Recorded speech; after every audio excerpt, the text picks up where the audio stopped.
Saya ingat kepada kata-kata Maulana Maududi, dia kata golongan tasawuf ada 3 kumpulan.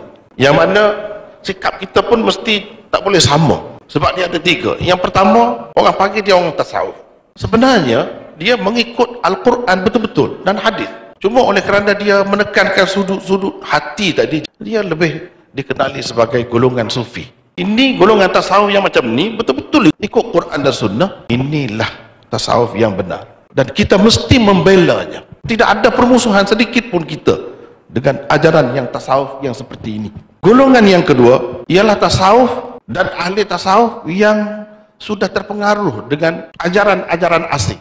Ada di antara amalannya bertepatan dengan sunnah, ada juga yang bertepatan dengan ajaran lain, tidak sesuai dengan sunnah. Golongan tasawuf yang seperti ini banyak terdapat dalam masyarakat Islam dan kita mestilah menanganinya dengan sebaik-baik. Sebagai saudara, mestilah kita memegang tangannya, membawanya ke jalan yang benar dan memperbetulkan mana yang tersilap. Sebab mereka pun sebenarnya mahukan keredaan Allah.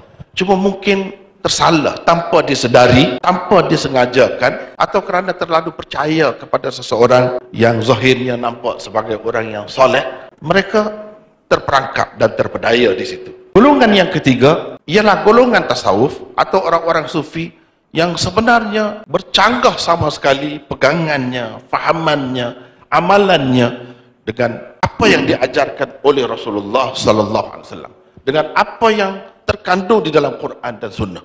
Bahkan mereka menafikan yang lain sampai ke peringkat mengkafirkan, menganggap orang-orang lain selain mereka ni orang awam. Mereka sahajalah yang betul. Mereka sebenarnya terpesong jauh daripada ajaran Islam kerana berpegang dengan beberapa ajaran dan fahaman yang langsung tidak ada kena mengenanya dengan Islam. Tasawuf yang seperti ini, kata Maulana Maududi, adalah suatu ajaran yang mesti ditentang oleh umat Islam dan mesti dihapuskan supaya ajaran Islam yang murni, yang sejati, yang bersih itulah yang tersebar di kalangan masyarakat. Dan ini menjadi salah satu tanggungjawab Maulana Maududi. Dia ada jamaah dia, jamaah Islami. Jamaah Islami salah satu kerjanya ialah menghadapi golongan ini.